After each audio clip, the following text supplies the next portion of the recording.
Alors l'épisode du jour, c'est redresser son dérailleur arrière.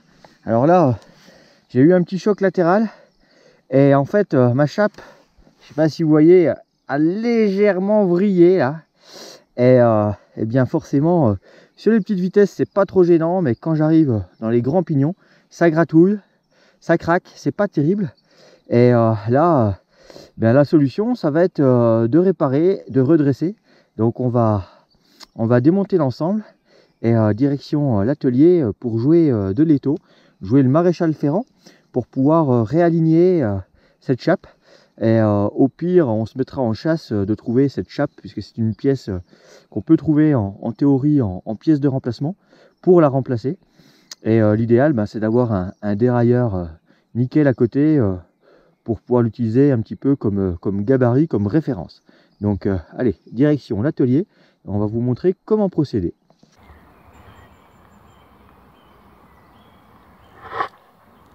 La première étape va être de mettre en pièces le dérailleur pour traiter chaque pièce individuellement.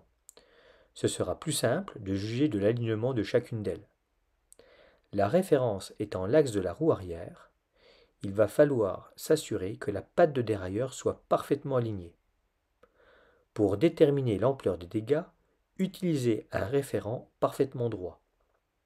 Ensuite, il va falloir jouer les maréchals ferrants et travailler sur une base parfaitement de niveau. Puis, il va falloir redresser chaque pièce au feeling. La clé anglaise est votre meilleur allié. Il ne faut pas hésiter à y aller progressivement, petit à petit, jusqu'à ce que l'alignement soit parfait. La patience et la persévérance sont vos meilleurs atouts. Ensuite, si vous avez des filetages endommagés, l'astuce va être de les refaire en prenant les filets à l'envers. La vis sera guidée par les filetages qui sont bons et ceux endommagés seront rectifiés. Une fois les pièces dépliées et les filets contrôlés, procédez au réassemblage de l'ensemble. Pensez à monter les vis au frein-filet ou à la loctite. Remettez le dérailleur en place en pensant bien sûr à respecter la petite came de tension du ressort d'axe principal.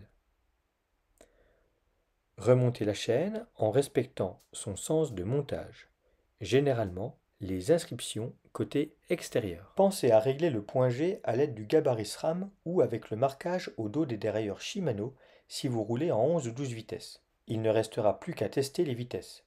Ce ne sera peut-être pas parfait, mais votre vélo pourra rouler, compte tenu que les dérailleurs se font rares dans les magasins en raison de la pénurie.